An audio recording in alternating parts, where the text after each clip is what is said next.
Il est 19h18, merci d'être resté avec nous pour votre magazine 7 au centre. Depuis plusieurs années, vous le savez, beaucoup d'entreprises du secteur automobile ont mis la clé sous la porte. Aujourd'hui, certains investisseurs pensent qu'il est possible de reprendre ces entreprises en faisant participer le personnel à une mutation.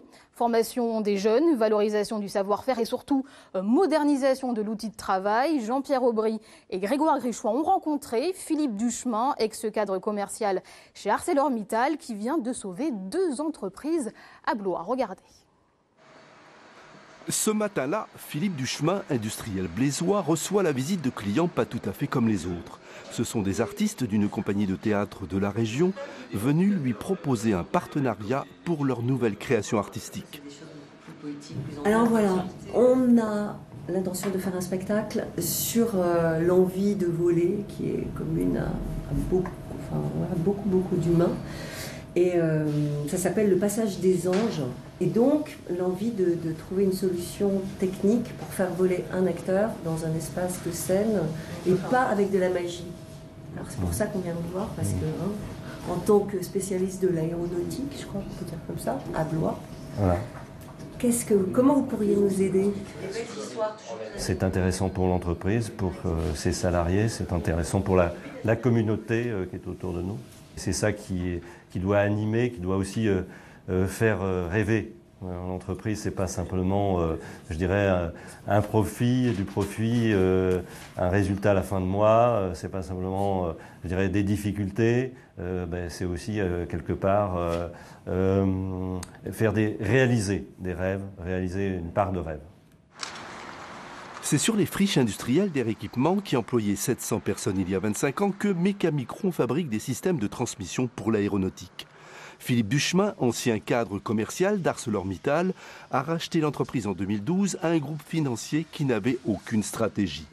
1 an après, il a inversé la tendance en faisant participer ses salariés à la mutation de l'entreprise. Il faut être très réactif et puis jouer collectif. Donc là, vous voyez, il y a les outils, les méthodes et puis le contrôle et donc tous travailler ensemble.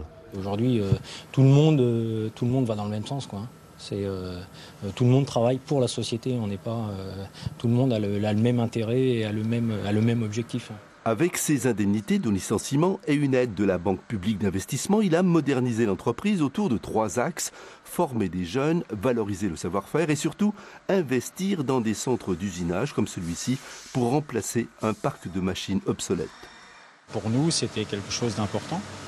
Ça nous a donné espoir, voilà. Et quelques nouveaux embauchés en plus, des nouveaux arrivants.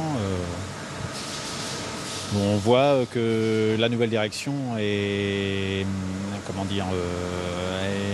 vraiment envie que ça marche. Tandis qu'avant, on vivait sur les lauriers, sur les vieilles machines qui avaient 25 ans, 30 ans. 2 ans après le rachat de l'entreprise, Philippe Duchemin emploie 30 salariés payés entre 2 et 3 000 euros par mois. Il a mis en place des contrats de génération pour assurer la relève, des plans de formation pour tout le personnel et surtout une concertation permanente avec les salariés. Actuellement, c'est positif. Nous sommes sur de nouvelles pièces, nouveaux clients. Donc, c'est positif pour nous. On a une réunion mensuelle avec tout le personnel. Ils nous expliquent les problèmes, ce qui marche bien.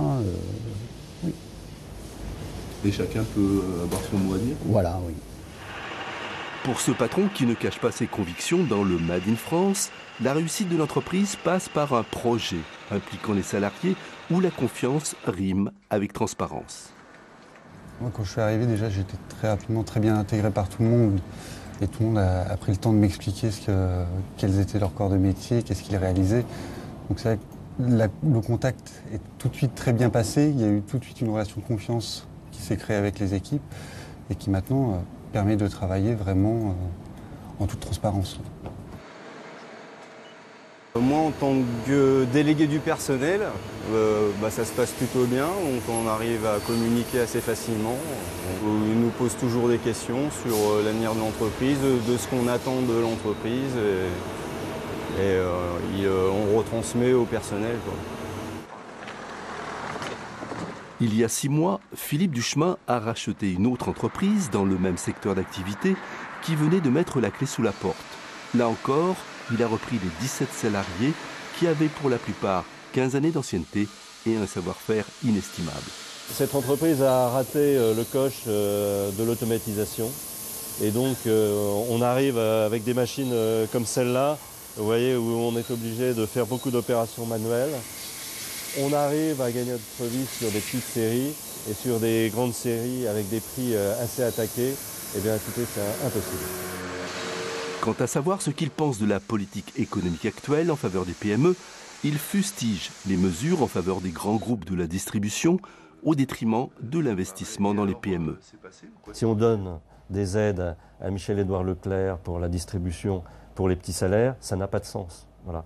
Et cibler aussi, ne cibler que les très bas salaires, ça n'a pas de sens non plus, puisque même une PME comme nous, aujourd'hui, on a une partie de nos salariés qui sont bien au-dessus du SMIC. Il faut trouver ces arrangements pour que des emplois qualifiés puissent perdurer sur nos territoires. Si Philippe Duchemin n'a rien à voir avec ces professionnels du rachat d'entreprise qui ne recherchent que le profit financier immédiat au détriment des salariés, il garde néanmoins les pieds sur terre avec un objectif, atteindre la taille de 150 à 200 personnes comme les PME allemandes.